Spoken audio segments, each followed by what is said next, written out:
Welcome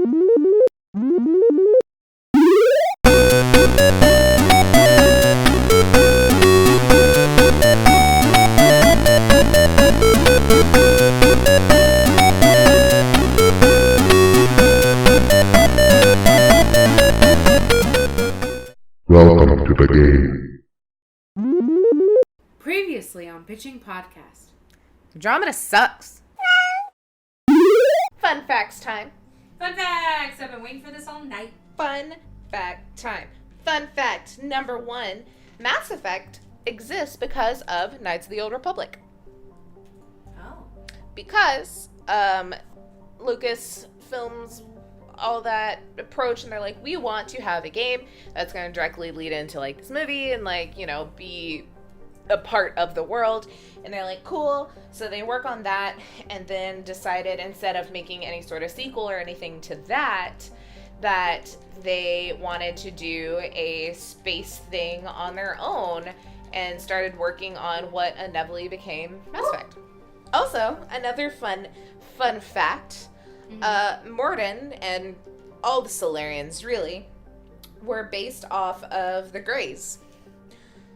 So the Greys are like your stereotypical image of an alien. Big head, black eyes, gray skin. Like the emoji of aliens, like what you see at Roswell, like that's a Grey.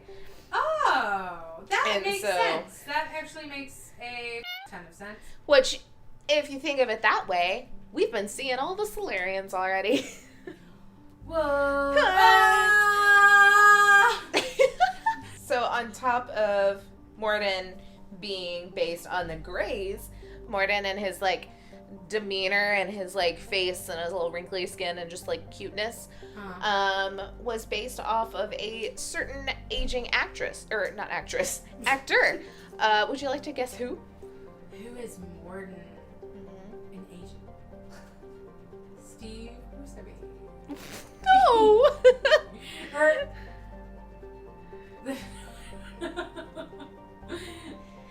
Clint Eastwood.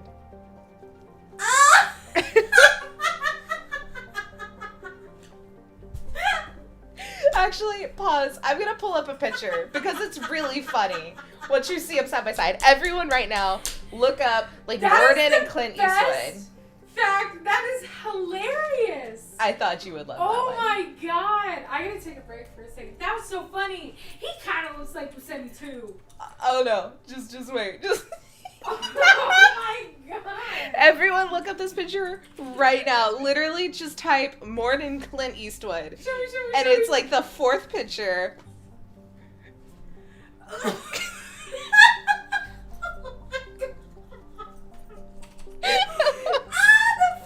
The head shape. Yes! It's mostly the like bulbous. He's an alien. Oh, he's a Grey. God. Oh my god, that was wonderful. And Yeah. made my night. I figured that one would be something you would enjoy. Shit, that's so good. That's rich. That's rich for sure. Holy cow. Anyway, are there any more fun facts? Oh, there are tons. Also, so Asaris, I mean like, wow, pivotal.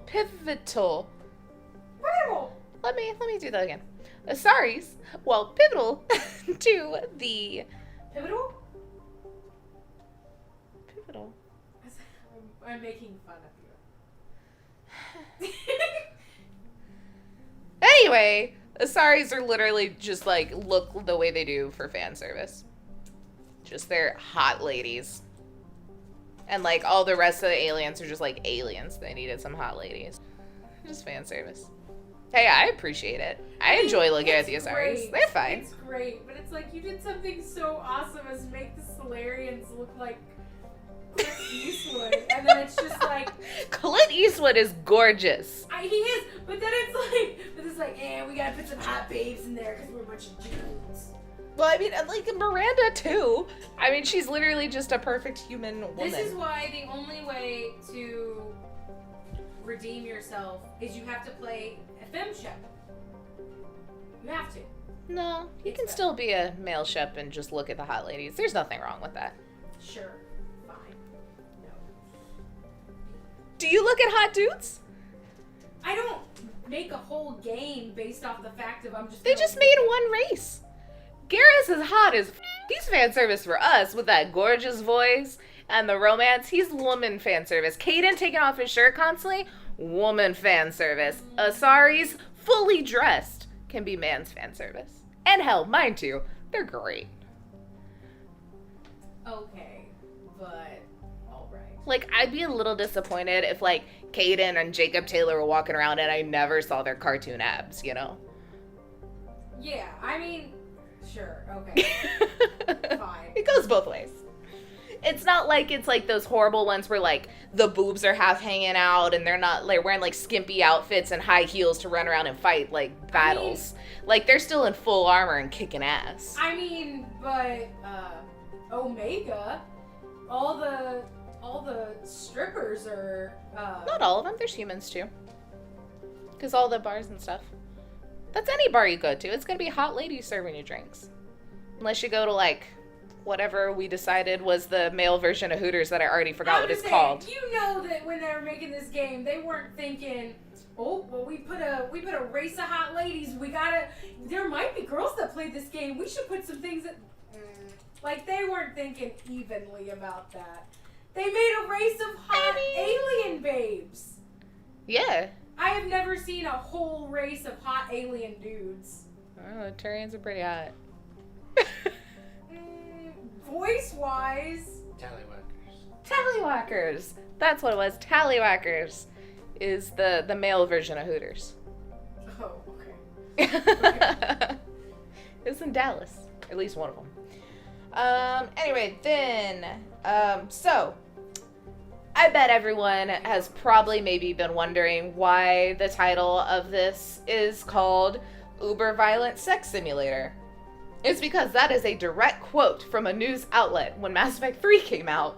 And I'm definitely not going to let Mass Effect in my house. And so, yeah, basically news outlets, mommy groups, all that were condemning these games for being violent and sex simulator. What happened to Atari and Pinball and Pac-Man? But, actually, 64% of the players that played this game did Paragon. So while they said it's violent and, you know, making people mean, everyone played nice. Cooper, have you ever played Mass Effect? No. Well, not everyone. 64% of everyone played More nice. than half. More than half. Yeah. Yeah, I mean, I figure also a lot of the Renegades, it wasn't like we feel this way. It was like, I want to see what happens when I make Shepard go completely bad, you know? Oh, yeah. Well, I mean, there are a ton of Renegade options I chose, especially when it was like the trigger things that popped up. As soon as I saw a trigger, I hit it. I was just like, oh, trigger. Like, one of the first ones that you do that is when she, like, kicks a dude out the window. It's literally like a guard just standing there, and you get the option to do the trigger, and you just go right out a window. That one is cool. Oh, and then another one of the trigger renegade options, which I was gonna bring up earlier and I forgot, is when you punch the reporter. Yes. That one's great. Also, I think one of those reporters is Jessica Chobot. Well, it's all the same report each time, but maybe, I don't know if she did the same voice for everyone. I can't remember which game it is, but I'm pretty sure a reporter is Jessica Chobot. That's awesome. Because, yeah, like, when you're walking around places, there's, like, reporters, like, talking. Like, you hear news things. I want to say it's 3. Jessica Chobot got to be 1.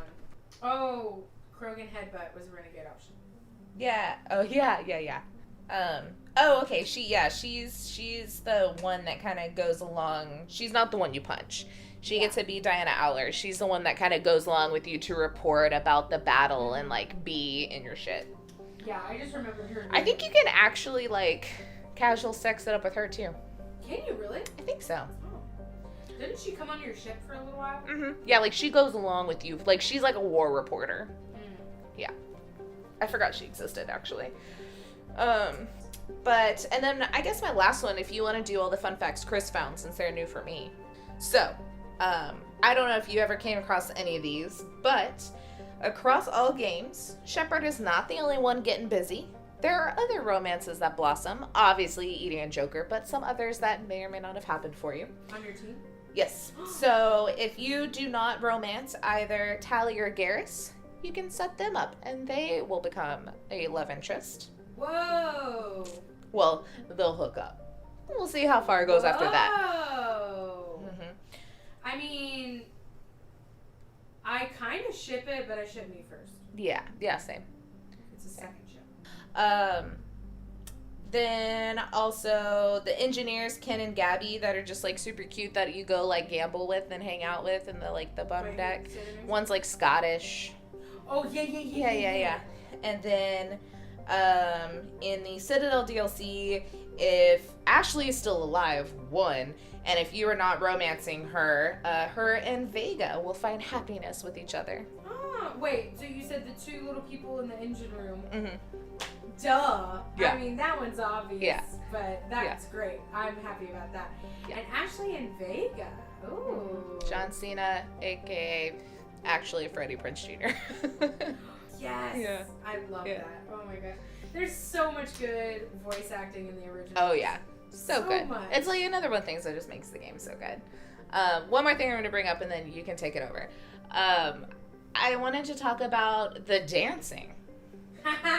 And Shepard's dancing and how, like, it's an ongoing joke of just her horrible, like, but also great, or his, depending on what you play. But I'm going to say her because Femship's my girl. Dancing. But then you're, like, doing the little, like, heist thing, and you, like, get to go undercover, and you're, like, dressed up in a little fancy dress, and you get to take a date with you. I obviously took Garrus, and he tangos with you, and it is, like, the sexiest thing in the world. And I'm like, Shep, where was this dancing? Why were you, like... And I think, like, there is a joke in it when they're dancing. It's like, where did you dance like this before? You know, like, make some joke about it, but it's the best. That was the moment I was like, oh, Garrus. Yeah. And then your little separate date that you do. with Yes. Garrus Oh. Is where you do like skeet shooting. Yes. It's so cute. Oh my gosh. Like, Garrus is the only real option. Thane. You No. never romance Thane. No, he's cool. You don't know. You don't know. No, I've seen it happen. Not the same. Not the same. And, like, Liara is great, too, because, like, I did Liara on my other campaign. I also just want to have casual sex with Jack. Love. Maybe I'll actually play a male Shep one and actually finish it. And then, like, isn't Kasumi a little flirty with you? But then since she's a DLC, I don't think you can. Well, no, and then she's all in love with her guy that just died, because that's her whole loyalty mission you have to do. Yeah. Yeah. They're just really cute. Also, remember when, because you can get drunk all the time, but then remember when Tally gets drunk? The best. Emergency induction port. I love her. I love her so much. So good. All right. Let's take a look. This is fun facts among the different games. So for Mass Effect 1, this will also be me reading these for the first time too. So Chris found these. Thanks, Chris. He did things. He did a thumbs up. See, we're nice. Fun fact for Mass Effect 1. When landing on Earth's moon, one can find the wreckage of a probe called CCCP Luna 23. The Luna 23 was a USSR probe which was sent to the moon in 1974 to bring back rock samples to Earth. It was damaged during its landing and stranded on the surface. That's awesome. Chris, how long are these facts you put in? Mine were like, Mordred looks like Clint Eastwood. And Chris is like, here's the science of the moon landing. Yeah, yay. That's super cool. Callbacks to NASA. Cheers, Tally, for NASA. Hisses at you again. There we go. That's really cool. I like when things give nods to NASA because NASA's cool. I've been to NASA. Other fun fact. I have not, surprisingly. Let's go. We're close. Houston. All right. Mass Effect 2. during Miranda's loyalty mission when she and Shepard get on an elevator. She comments why the elevator can't move faster. This is a poke at the elevators on the Citadel in the first Mass Effect, which many fans said seemed to take a very long time to move. In addition, the elevator music from the first game can be briefly heard when Miranda and Shepard first board the elevator. That's funny. I never heard that because screw Miranda, I never took her anywhere. That's really cool. I like when a game can, like, in a sequel or something, like, make fun of itself. Yeah. And stuff like that. It shows, like, that again, another way of having fan service, but not, like, in the right way. That's Right. great. Alright, another one from Mass Effect 2. Commander Shepard is named after American astronaut Alan Shepard, as he was the first American in space, just as Commander Shepard was the first human Spectre. Oh, that's cool. It is, like when you have like those iconic names and stuff, you always wonder like where they came from. So Yeah. again, nods to NASA. Yeah. Another one from Mass Effect 2. It is the first video game in history where you can import the save game from a previous game. Therefore, the decisions you make in the first game actually have some bearing in the second game. This I think I knew, but I love it. That's another reason why I love Mass Effect so much. Because that's great. Like, that's such a cool thing. I mean, yeah. Anything where you make choices and it, like, affects what you're doing and what you will do is like so cool to me, because it's like everybody gets a different gameplay, and it's like you'll talk to somebody and it's like, oh, I had to do this thing, and they're like, oh, I didn't have to do that, or I did this thing. Like it's just cool. It makes it different. It's kind of like board games where you can play different like styles and stuff like that, And it makes the like replayability cool. Oh, totally. Yeah, like people who they play Paragon first and it's like, I want to try Renegade, or like I did, like how I know you said it already, but how you played very much like, I'm not going to go back and like change my stuff. You could play again and be like, okay, I know I made this decision the first time, let me go back and do another one. Yeah. So, yeah, super cool. I like that. Again, the last one for Mass Effect 2. This is the only game in the trilogy where the player assumes control of a character other than Commander Shepard. When the Collectors attack and Norm the Burgundy. That's what I just said. Norm the Burgundy. When I meant to say board the Normandy. Norm the Burgundy. I might be dyslexic. When the Collectors attack and board the Normandy, the player takes control of the pilot, Joker, for a short section of gameplay. Oh yeah, I remember that. Yeah. Where he has to like run through and yeah. Alright, going to Mass Effect 3, more fun facts. Mass Effect 3, the voice of the Catalyst at the end of the game is actually a combination of 3 voices. The boy that Shepard encounters in the first mission of the game, the voices of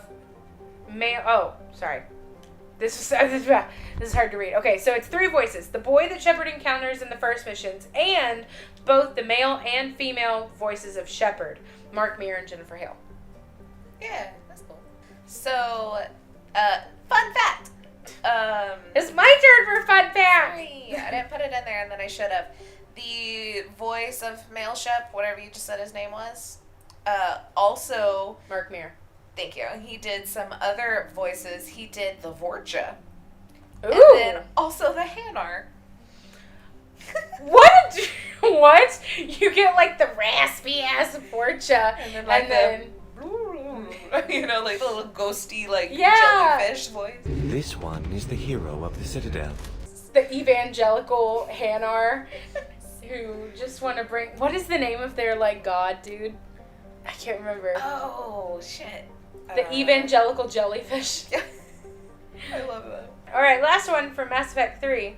If you romance Tali, later on in Shepard's cabin, you can find a picture of her on his bedside table in which she's not wearing her exosuit. I think I Googled this to see it, but I can't remember what she looks like. Well, it's a stock photo that they just like color corrected and threw on there. So annoying. Why? Why would you go through, like, all this effort for certain things and then not go through an effort with what Tally looks like. Tally, we want to know what you look like. I'm talking to the cat. She's like, hiss. But cool. All right, and then Andromeda fun facts. BioWare has confirmed that the new protagonist will go by the name of Ryder. This is a nod to Sally Ride, the first American woman in space. Cool. I like that with the names and stuff. Because that, again, another thing. I was like, why are they like Ryder? But that's cool. Sally Ride. Very awesome. Another one. The first game in the Mass Effect series to feature full nudity. I didn't know that. Get to the naked bits. Because you just see, like, side boob a lot in the other ones. See, okay, this is what BioWare should do. To now, if they're not going to make another full-on Mass Effect game, they should just make little mini games, and one of those mini games should be Hanar Action Movie, where you play as a gunslinging Hanar. This one is the hero of the Citadel. Yes. That would be really cool. And then then it should be an Elcor dating sim. Timidly, I can come back if this is a bad time. No, I want you to stay. That would be great. That would be so Yes. good. Krogan boxing. It's like... Krogan boxing and Krogan dating sim combined together. I mean, that's about Love in the right. ring. Yes. Love in the ring. Because it's like, it'll be like Rock'em Sock'em, like, Yes. robot. So you just punch. But it's just like Head Krogan's goes up. headbutting. Yes. Let's make it. Okay. BioWare, if anybody from BioWare is listening, which they're not, hire us. And we'll make your games. Us. Let's send Help emails. me not be poor and also do something fun with my life. Man. Okay, and then the last one from this. EA/BioWare are no longer making story DLC for the game at this time. Wait. Oh. As such, the fate of the Quarian arc is unknown. That sucks. That's stupid. Because no one liked their game. I mean, yeah, I guess it makes sense, but... Like, it's hard to come back and do a sequel when no one liked the original, you know? Yeah. Because it's like, where's that money coming from? Lame skis. Yay! Well, that's the end of fun facts. We are talking about, with Mass Effect, we're talking about relationships. May that be love relationships, may that be friend relationships, may that be family relationships, just relationships in general. Since this game has so much relationship gameplay, it's really, has to do a lot with the game. Or at least the original 3. Yes. Maybe not as much this one, but the original. This one's half-ass millennial relationships. Ugh. Damn millennials. This is like the one you find on Tinder and like go on one date with and you kind of like ghost and then they text you like 6 months later being like, yo, you up? That's Andromeda. So, sorry, say that again. Was it a yes or no? Was it a question? No. I concur with whatever you just said. Love me. Alright, so... Ooh, okay. So on a scale, I was talking about Mass Effect and the combination of relationships and this game.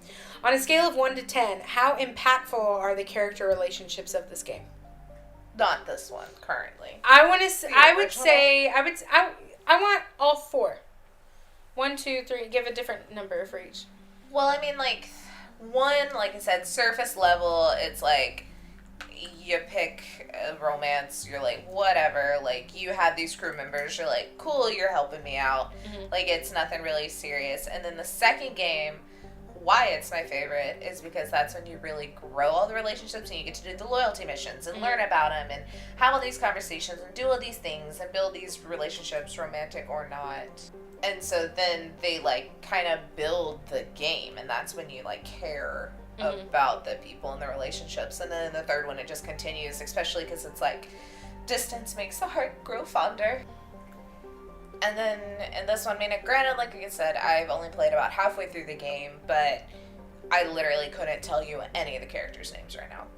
Yeah. I mean, like, Cora. I remember her. And PB, because we were talking earlier. And then Sarah. Is that Oh, yeah, I can your name remember is Sarah.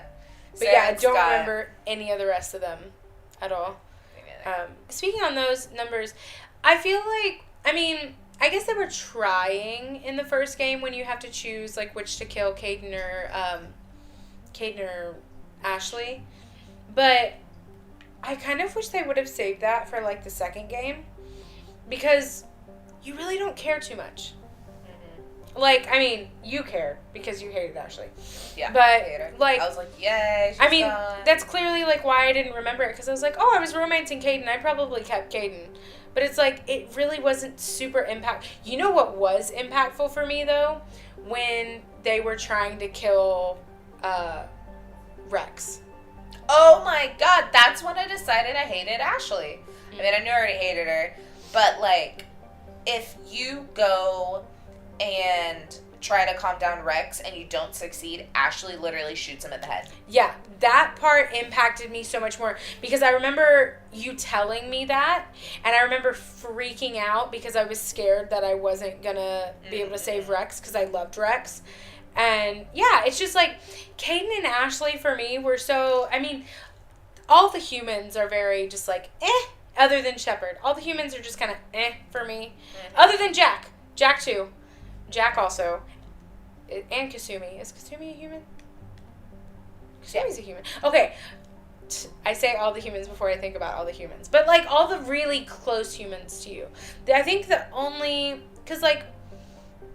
Yeah, I guess I romanced Caden. But then, like... And then Jacob was cool. But... Jacob was there. You didn't romance Jacob like I did.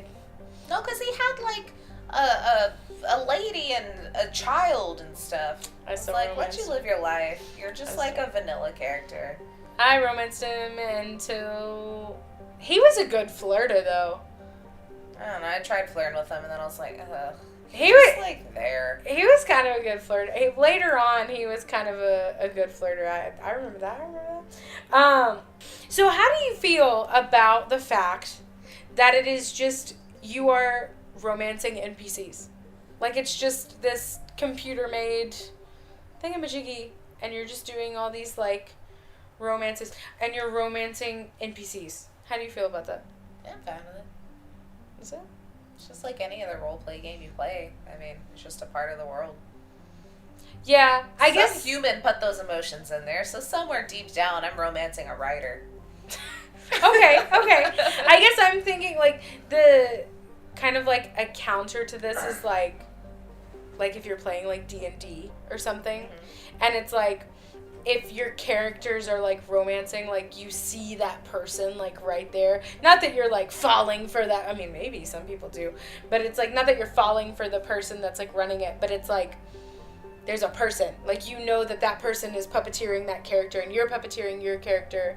And then, it's just kind of, like, more human to human, like, mer. Whereas this is, like, it's all programmed. So it's just, like, you're doing all these, like, little, like, button pressing romances, but it works. It's believable enough to where you feel for them, at least in the first ones, you know. I mean, and even then, like, because I always romance Liara in the first one and then like drop her in the second one. You know, I'm like, all right. Yeah. You know, because I want to try other like romances. Like the first time, obviously, was like Garrus, and then playing other times was like, try other things. Yeah. I did on my manship one, stayed with Liara for a while until I quit playing it. Sweet. Let's see. If you could pick what out of all three, because we're not even going to count Andromeda, out of all three of the originals, what is your favorite moment of all three? The party. I was going to say that too. The party's just so great. Okay, minus the party because it's a DLC. Because, like, of course the party.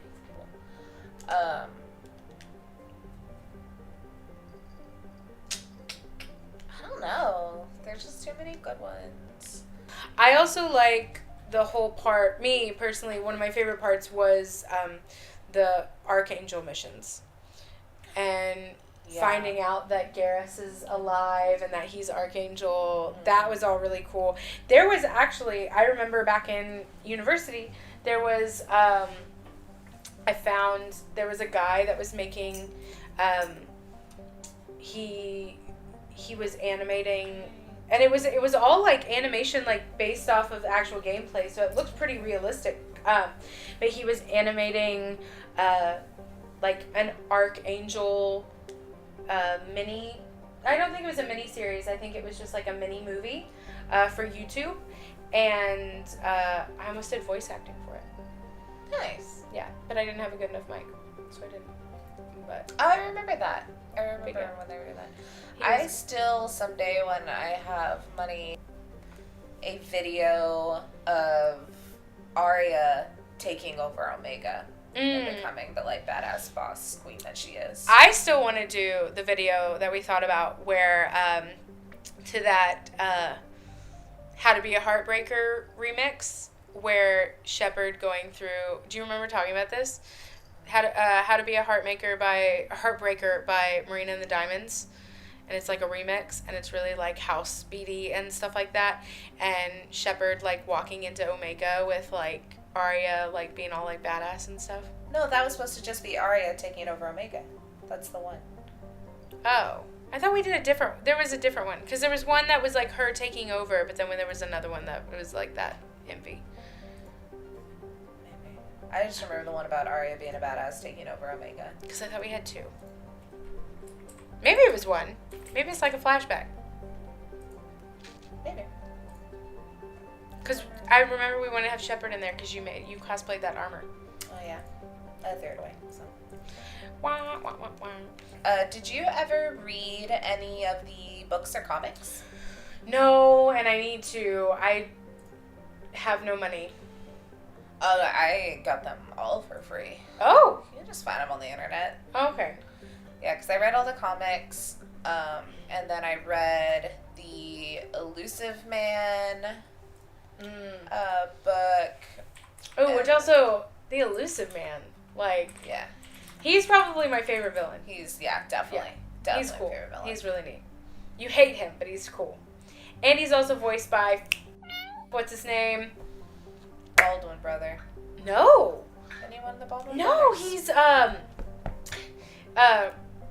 she's a Sheen. Oh, Sheen. That's one of the other old white guy famous families. Michael Sheen?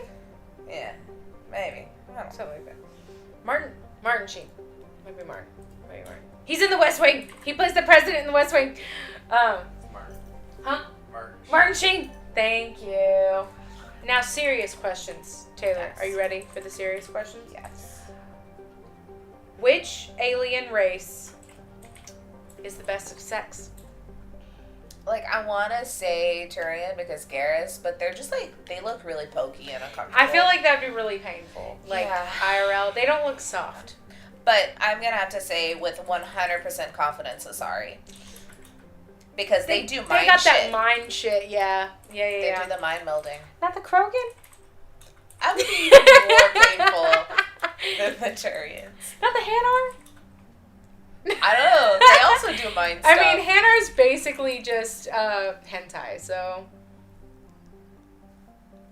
Hey, I'm just saying. I think the Elcor. I feel like they would really express their feelings. God, that's like Eeyore. Ew.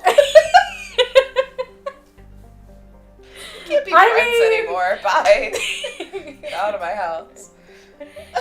Like it's like a Eeyore Dumbo hybrid.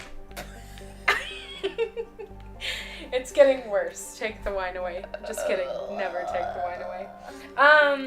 Ooh, what's your feeling on interspecies relationships? It's acceptable. It's all right. It's the world we live pass. All right.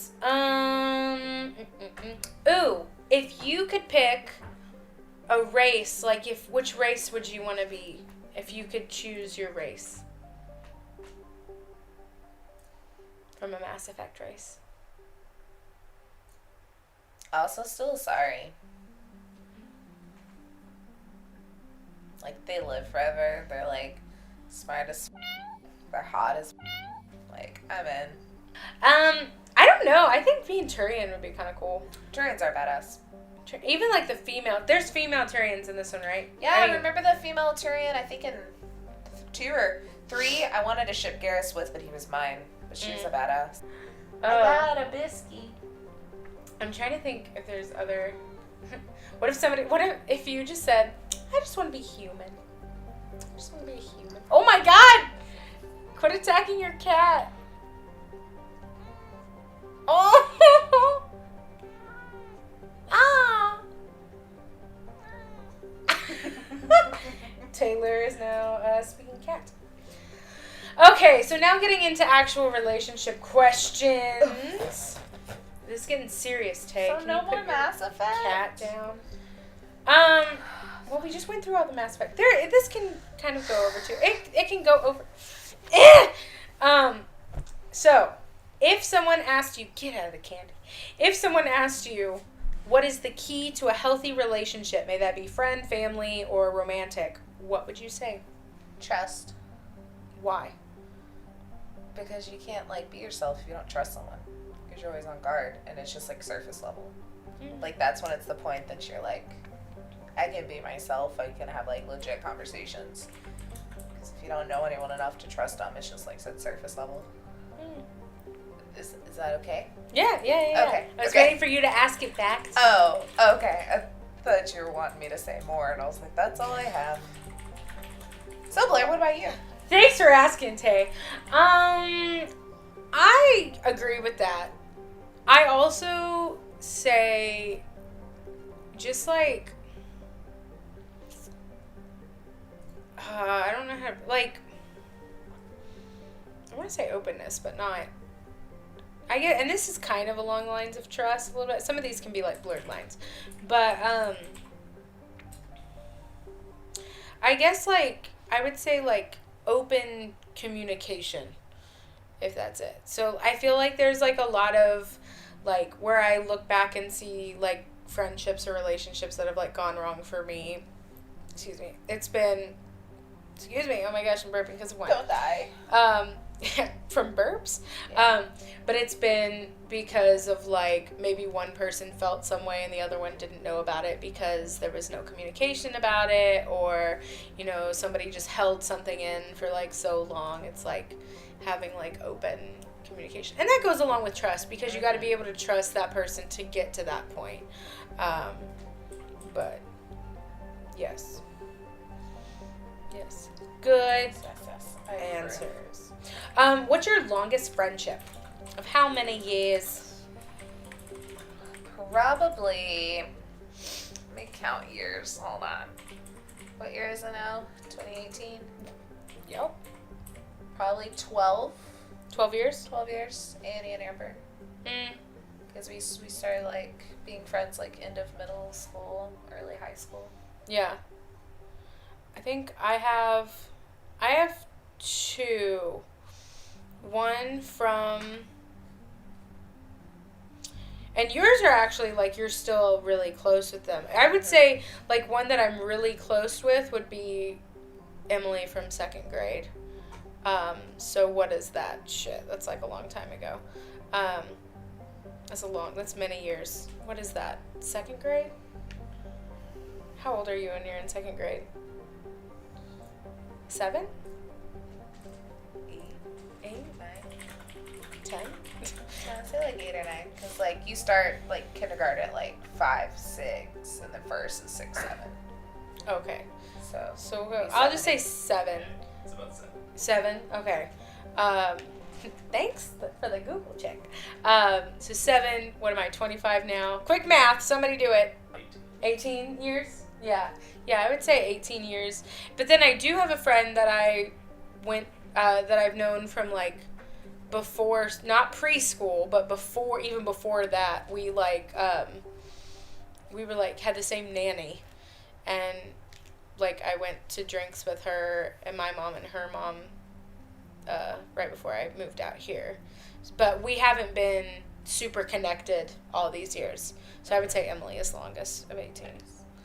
I mean, I guess I had another friend that we were friends for like 14, 15 years. So I guess technically that was my longest, but we are no longer friends. So my longest continuing friendship, we're hitting like 12, 13 years, and that's with, like I said, Annie and Amber. And then the next one would be like 11 years with my friend Caitlin, which again, we all still hang out. Woo! Friendships! We can do them. Yes. What is a friendship or romantic deal breaker for you? Just being a dick. Okay, that's too broad. No, like... I mean, nobody wants a friend that's a dick. Yeah, or but a it's just like... boyfriend or girlfriend that's a dick. There's just so many ways of being a dick, and all of them just need not be a thing. Well, like, pick not one of being, those specificities. I would say, like... I would say it's a good tie between, like being... I've lost my entire train of thought. Like, selfish and, like, also unsupportive. Because that's what ruined my last friendship. But it was very much, like, my way or the highway, and also just, like, did not give a shit about anything that I was doing, my accomplishments, my struggles, anything like that. It was very one-sided. It was like, let me talk to you about all of my feelings, and then once you validate or help me, I'm just going to walk away. And after, 10 years of that, you kind of get over it. And I've learned to now, I'm like, just don't be a dick. I agree with that. Or, like, whenever, like, they come to you, like, it's like you're having a conversation and they're like, vent, and then it's your time to vent, but then you, like, especially if it's, like, over the phone, and you can totally tell that they're, like, sidetracked with something else, when it's, like, you just gave your whole attention to them, but they can't give it back to you. Yep. Yeah, I completely... Damn it. I completely agree with that. For shiz. Okay, so we talked about earlier with your date with Garrus. Yeah. Which was a great date. It was a great date. What is your Tay-Tay's ideal date? If you can make it. It involves a lot of food.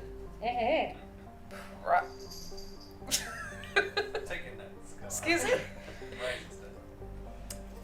A lot of food, a lot of alcohol. I don't know. I'll get sappy for 2 seconds. Actually, we had a really good date night, like, 2 weeks ago. So we went to the Oasis? Yeah, it was just, like, super, kind of spontaneous. We were down South Austin for some stuff, and, like, it's been flooding, so, like, the river and the lakes are up, and I was like, oh, let's go look at the lake. And so we just, like, went to the brewery, and it's, like, up on the hill around Lake Travis, and it's, like, up on the 3rd floor, this big, like, area, and we got a seat, like, right by the edge, so we could just, like, look over the water and drink a lot of beer, and then we had, like, sushi, a shit ton of sushi earlier in the day, and I could just, like, do that, like, every weekend. It'd be completely content with my life. Yeah, mine is one of two things, or both. It's either not be around other people, or doing something out of the ordinary. So my two examples of that. So being away from people. In college, some of my best dates were me and my boyfriend at the time getting, like, food from, like, Chicken Express or Taco Bell. It didn't have to be fancy. It didn't have to be fancy at all.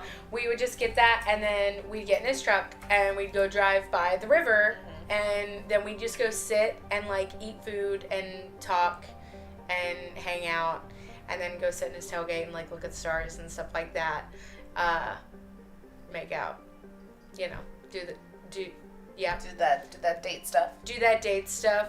But yeah, like, that was, like, super great. And it was because, like, nobody else was around, and we could just, like, talk. And that was the other thing. It didn't ever feel like there was, like, a time limit. I remember the first date I went on with him, I hated most of it, because we went to Olive Garden. And it's just, like, there were people all around. I felt like I had to be, like, all, like, not fancy because it's Olive Garden, but it's just like, it's total, like, set up thing. But then after that, we went back to the dorms and we colored in coloring books. And then I was like, okay, this is great now. But it was like that part I liked. And then the second, which this is more recent, so I was supposed to have a date where I was supposed to go axe throwing, and I was hyped as a mother. That is like anything, like that was so cool because we had been talking about Lord of the Rings. The guy had like pinpointed something, like he attached to that. He was like, oh, this chick likes like that action fantasy shit. Let's go throw axes. And as soon as he brought that up, I was like, hell yeah, like that's awesome, like that's so great. And I guess a part of it is also if there's like some like little unique twist to where it's like directed at you, not just let's go to Olive Garden, you know. It's like if you knew me, like Italian food, okay, but it's not like my favorite. It's just kind of like people go to dates at Olive Garden, so it was just like a known thing. But it's like axe throwing, my shit. Sad news, it didn't happen. But I give him props for at least saying it. His props get taken away that he goes to me. So Yeah, we'll just go do it. I also... Where's Garrus to take me skeet shooting? Well, I was going to say, I also want to go... We'll have friend dates. I want to go do the axe throwing. Okay. I also want to go to the bow range in town. And then there's also this, like, really fancy gun range in town. Ooh. Where it's, like, you can go shoot all the guns and stuff. And then, like, you leave the gun range part. And then it's, like, a bar and grill. Ooh. So it's, like, Top Golf, but for shooting targets. Perfect. But they have, like, bows there because it's for you to, like, test before you buy them, too. Which I will do that because I don't have one. That's cool. Okay, so we talked about ideal dates. And in this game, who do you think is your favorite BFF in Mass Effect? Beat it ups. And, wait, what? In all Mass Effect? Yeah. Oh, my girl Tally. She was my BFF. Okay. Yeah. Speaking of, look at the showdown going down between Tally and Biscuit. Oh, they got distracted. Were they loving each other? No. It was like death stares to the face. But I think mine would have to be Jack. I like when you get to be like best buddies with Jack, and she's really great. Also just like Rex in Mass Effect 2, when you like go to like the Krogan like hangout and you're like best buddies, that one's pretty great too. Yes. That was a cool mission too, was like the Krogan Trials. Yeah. I like that one. That one was really neat. With a big tremor worm. Yes. Yeah, totally. Okay, so off of that, what is in real life, your best BFF memory? Could be with anyone, or if you want to make it have to do with the podcast, it could be about me. Okay. I don't know. There's just so many. Like, I can, yeah. You raise your hand. If you're still thinking, I could go first. Yeah. Do you want to go first? Yeah. Okay, so thinking about me and you, my best friend memory with you, which you might agree, and you might have been almost saying this, when both of us had a shit day. Actually, we'd had a shit week. We'd had a shit long time. And I felt like we were all so busy because it was me and Taylor, and we had two other roommates, and we were all really busy and couldn't really meet up that much. And I remember it was probably like 11 o'clock at night, and Taylor had come back from doing something. And then like we could tell that both of us were just kind of like, ugh, about stuff. And so we sat there and we just started talking. Actually, I think it was like 10 or something, because I think you were coming back from Ram TV. Pretty sure. Maybe. Probably. Or I don't really remember the events leading up other than they sucked. Yeah. But anyway, so came in, we started like venting about our days, venting about classes, venting about people, just like everything was like we're in some like really hard places, like where we were at. We started like eating Nutella like straight out of the thing, and then I don't remember. That was just a normal afternoon. That's for me. true. I don't remember whose idea it was, but we just kind of both turned to each other and was just like, let's just like skip tomorrow. Like we both had work, but we were like, let's just like skip class. It's such a college thing to do. And we were like, yeah, what should we do? It's also just a normal afternoon for Taylor. We were like, what should we do? And then there, about 2 hours north is there's a state park that's like close to where we went to college, but it was pretty flat and there wasn't really anything. Crap, just like the whole town. But true. But then about 2 hours north was a state park that was at least kind of hilly and like cool.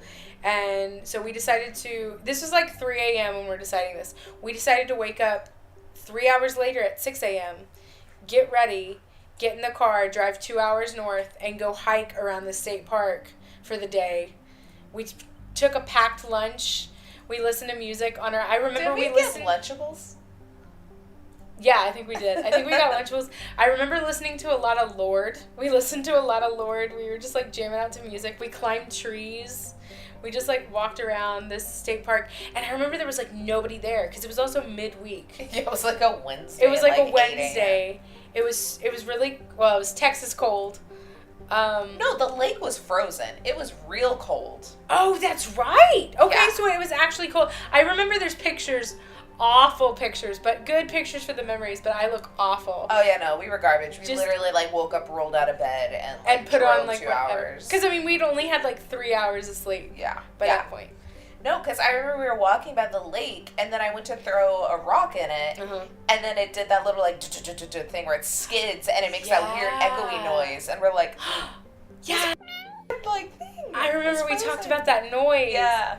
But that was like so much fun because it was kind of like we had like the whole park to ourselves, and we just like were around the park all day, and then we drove back, and it was like totally needed, and it was like super great to just like get away because we went to school out in like West Texas, middle of nowhere. There's not a lot of stuff, so yeah, it was really great. That's my favorite best friend memory of us. So, how about you?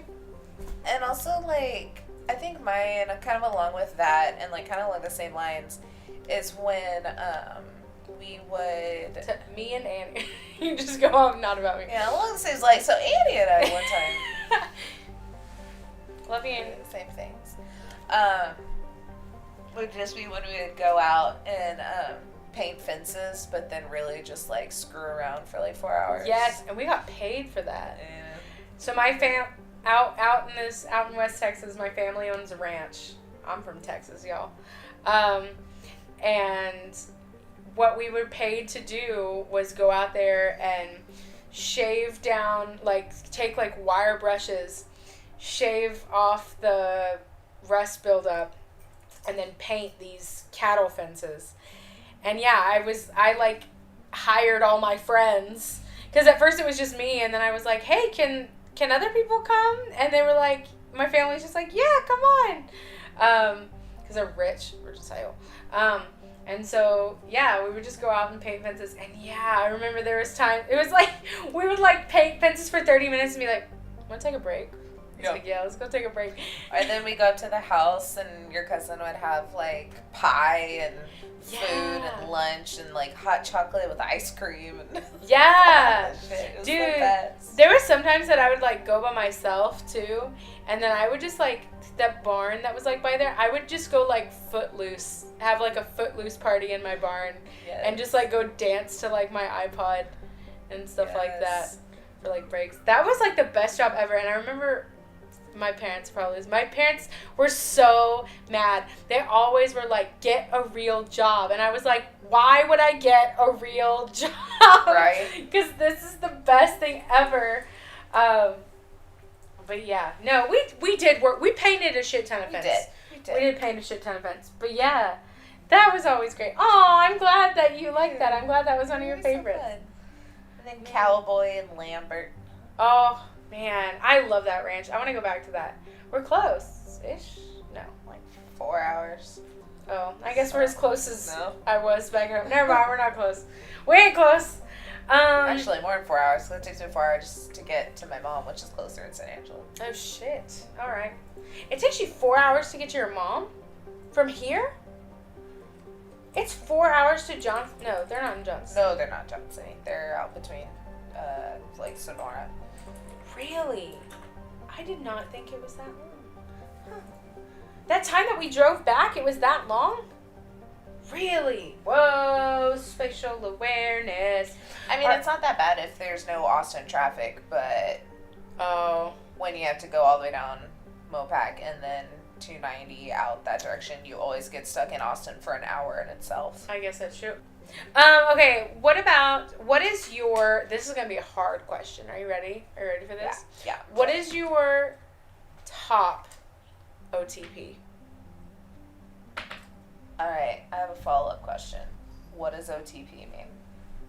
One true pairing. You were on Tumblr. Right. So, what's your OTP, one true pairing? What's the best ship of anything? Any show, any movie, real life, anything. It's a hard question. Ooh, I don't know. I know, I always have to think about this question.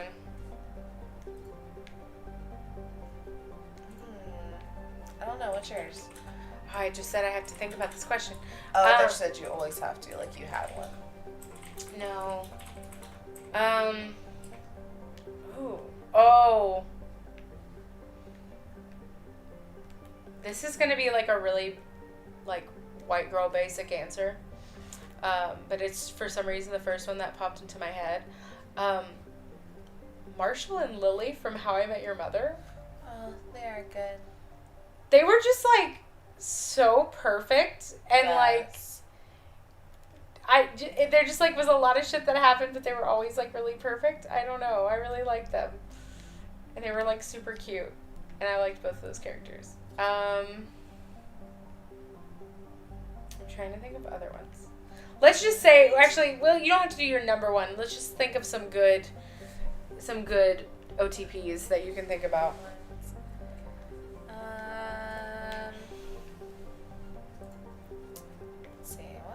Now I'm like drawing a blank on like all games ever. I mean, Shepard and Garrus. Well, Shepard and Garrus, yes. They're like meant to be, you know. Like I couldn't see the game of her just like playing the game. It like both like not even just like my Shepard, but like, and you know this could be biased because we're like the same person, but like. When you played Shepard too, like me, because I watched so much of your gameplay of like all those games, and like always I was just kind of like, yeah, Shepard's supposed to be with Garrus, like right. That just makes sense. Ron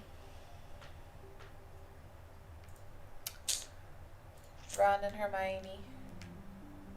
Yeah, they're cute. An early one. They're cute. An early in life. I literally like can't think of any like relationships now that I have. This is like a one-sided one, but I'm gonna go Sam and Frodo just because Sam is the best friend of all. Yeah. Like Frodo sucks. Yeah. And I love Lord of the Rings, but Frodo sucks. Mm-hmm. But at the end, he realizes how awesome Sam is, rightfully so. But Sam is just like the all-star epitome best friend of anyone. He really is. He really is. Also, Merry and Pippin. Yeah. I ship that one even more because they were actually both there for each other. Sorry, what'd you say? And Treebeard. And Treebeard, the three of them together. Oh, Wash and I can never remember the girl's name. Oh God. Yeah, from Firefly.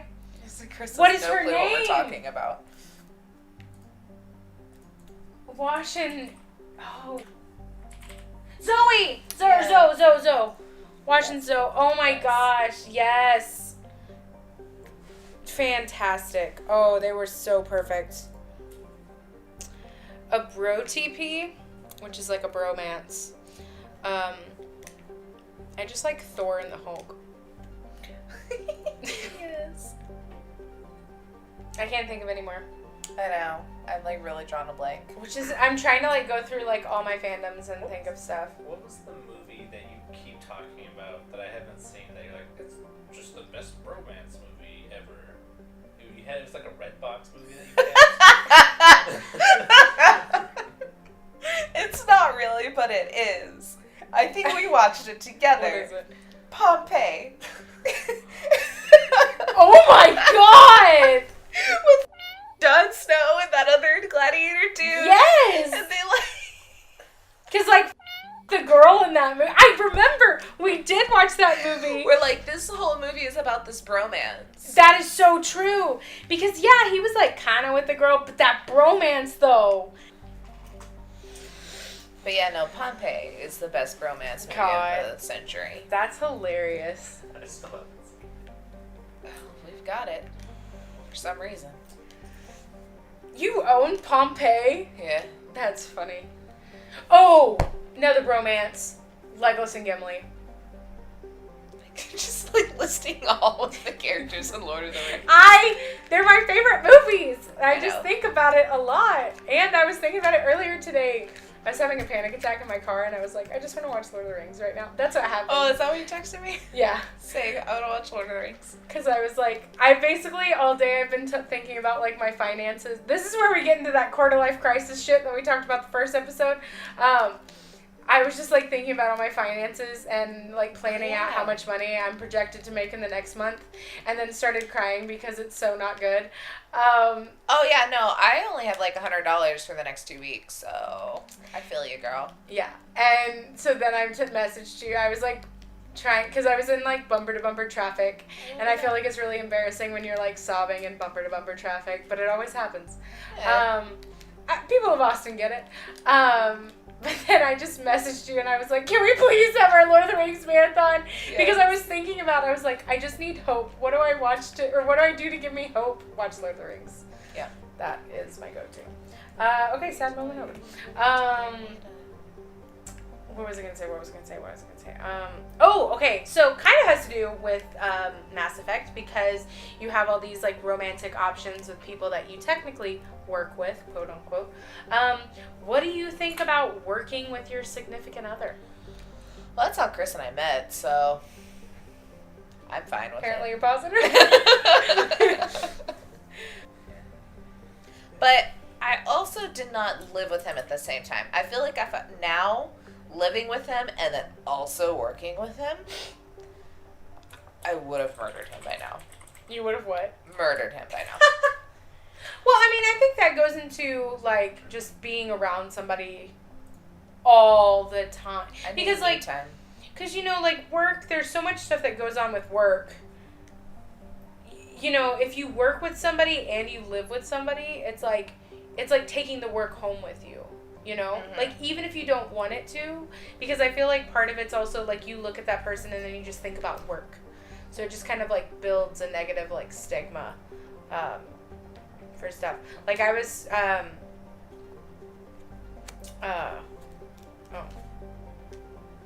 forgot what I was going to say. But also, like, my mom and stepdad worked together, like, since they started dating, and they've been together since I was in 3rd grade. Maybe it's just like a depends type thing. Because I was like, that's how their relationship started. And My mom and stepdad are about to start working together. Or they are now starting, because she's retired, and so she's going to work with the tire company. And I think that could work. I think there's ways, as long as everybody stays in their own lane at work, you know? If there's a ways to keep it like kind of separate, I think it's good. Unless you're doing, because you always hear like thinking about just recently, A Quiet Place, John Krasinski and Emily Blunt, Emily Blunt working on that movie. Like, you know, he was acting and directing, and then she's like acting, and I think it helps the fact that like he is very inspired. I watched interviews, BT Dubs, but I think it's like like, it's good that, like, he's so inspired by her acting, and then she's also inspired by his directing and stuff like that, so it, like, matches really well. They're my OTP in real life. That's true. That is really true. Yeah, Also, I'm, like, not in on the, like, celebrity gossip and stuff, but did you know that Channing Tatum and Jenna divorced? Apparently happened, like, 6 months ago, and I just learned about it today. I'm also, I don't get, like, too much into that kind of stuff because it's, like, Hollywood, like, of course. It's like, whatever. But... I was just saying, you're a liar with your OTP, by the way. Your real life one. That's not what it is. What is that? Hold on, let me finish this part and then you can tell it. Yeah, you can't interrupt her in the middle of her conversation. Ugh. But, I forgot what I was going to say. Way to go, Chris. What's my OTP? You have a picture of her on our wall. Oh my god! It's not even an OTP. It's an entire family, an extended family. Lisa Bonet and Jason Momoa are humans that are perfect, and their family is perfect. And then you've got the extended with, like, Zoe Kravitz. I'm gonna still include Lenny Kravitz because they're, like, you know, fine enough even though they're ex-wives, but it's like, can I be adopted?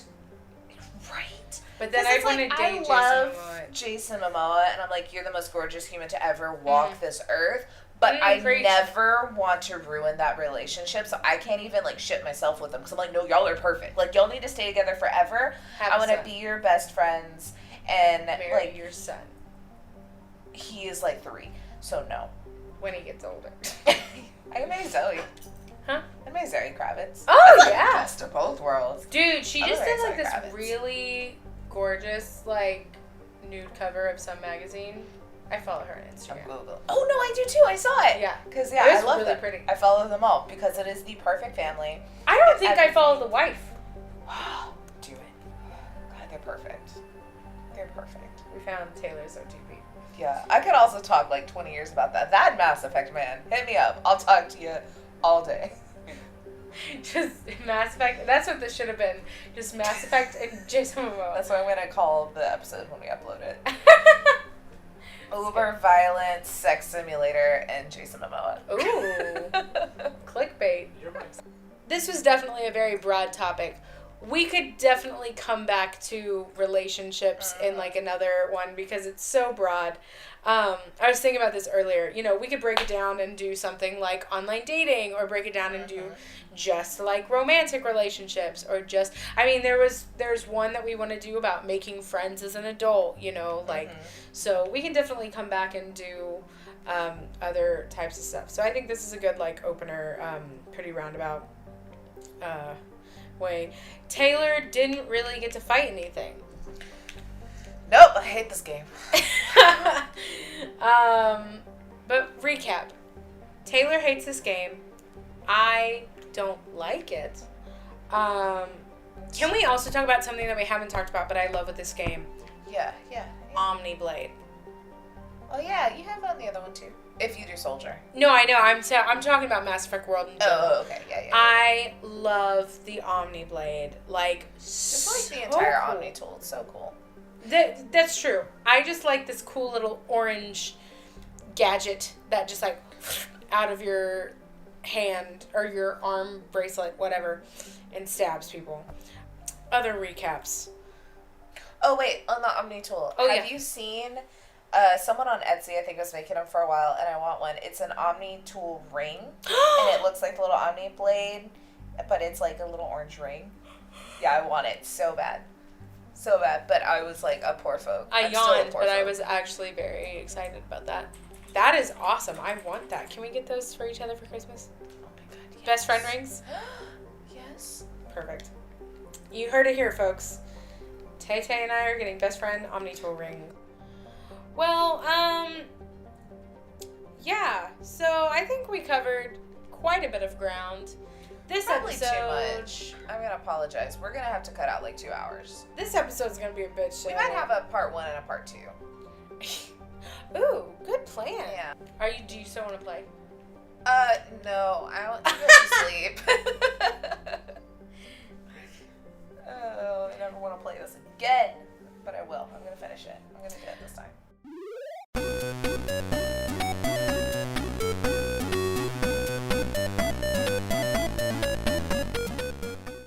Game over. Oh, and also we should mention we have all our social media up. Twitter, Instagram, and Twitch. We are bit_podcast. We are on SoundCloud and YouTube at Bitchin Podcast. And we have a website, thebitchinpodcast.com, where you can find all of those other things. So if you remember anything, at least remember that and check us out. Okay, now for real, bye!